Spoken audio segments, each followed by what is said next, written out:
লা লিগার ৩৮তম ম্যাচে অ্যাটলেটিকো বিলবাওয়ের বিপক্ষে মাঠে নেমেছিল বার্সেলোনা, যেখানে ২-০ গোলের জয় পেয়েছে বার্সা। ম্যাচের প্রথমার্ধেই লিড নেয় বার্সা। ১৪ মিনিটের মাথায় রবার্ট লেভানডস্কি ৩ গোল করে দলকে এগিয়ে নেন, যেই গোলে অ্যাসিস্ট করেছেন ফার্মিন লোপেজ।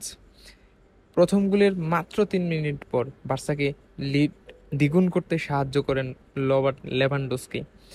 ১৭ মিনিটের মাথায় নিজের দ্বিতীয় এবং ক্লাবেরও দ্বিতীয় গোল ম্যাচেও বার্সার দ্বিতীয় গোলটি করেন রবার্ট লেভানডস্কি। প্রথমার্ধে আর কোনো গোল হয়নি, অর্থাৎ ২-০ গোলের লিড নিয়ে বিরতিতে যায় দুই দল। বিরতি থেকে ফিরে বেশ কিছু পরিবর্তন করে ৬২ মিনিটের মাথায় ৩টি পরিবর্তন করে অ্যাটলেটিকো। এরপর বার্সাও কিন্তু পরিবর্তন করেছে, অর্থাৎ ৬৪ মিনিটে আন্দ্রেস ক্রিশ্চিয়ানকে মাঠে নামিয়েছে রোনাল্ড আরাহোর জায়গায় এবং ডানি ওলমোকে নামিয়েছে রাফিনহার জায়গায়। ম্যাচের ৭৫তম মিনিটে প্রথমবারের মতো লাল কার্ড দেখেন ইয়ারি বার্সিসে। ৮০ মিনিটের মাথায় আরও একটা পরিবর্তন করে অ্যাটলেটিকো, ইনাকি উইলিয়ামসকে উঠিয়ে তারা নিকো উইলিয়ামসকে মাঠে নামায়। ৮১ মিনিটে আরও দুটি পরিবর্তন করে বার্সা, জেরার্ড মার্টিনকে নামায় আলেহান্দ্রো বালদের জায়গায় এবং পেদ্রির জায়গায় ফ্রেডরিক ডি জংকে মাঠে নামায়। স্ট্যাটটা যদি আমরা একটু দেখি, বার্সা কিন্তু সব দিক থেকে এগিয়েছিল। পজিশনে 76% বল দখল ছিল বার্সার অধীনে এবং মাত্র 24% বল কিন্তু দখলে রাখতে পেরেছে অ্যাটলেটিকো।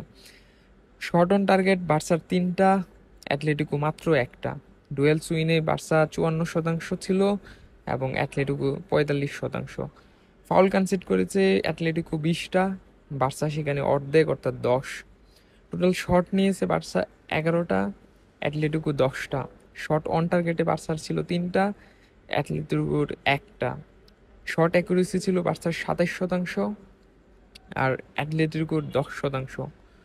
ব্লক শট ছিল 3টি বার্সার এবং অ্যাটলেটিকোর একটি। কোনো দলই বারে কোনো শট নিয়ে লাগাতে পারেনি।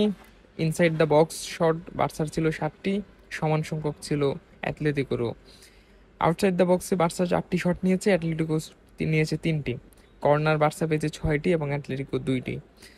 অ্যাটলেটিকো 5বার অফসাইডের শিকার হয়েছে এবং বার্সা সেখানে মাত্র একবার।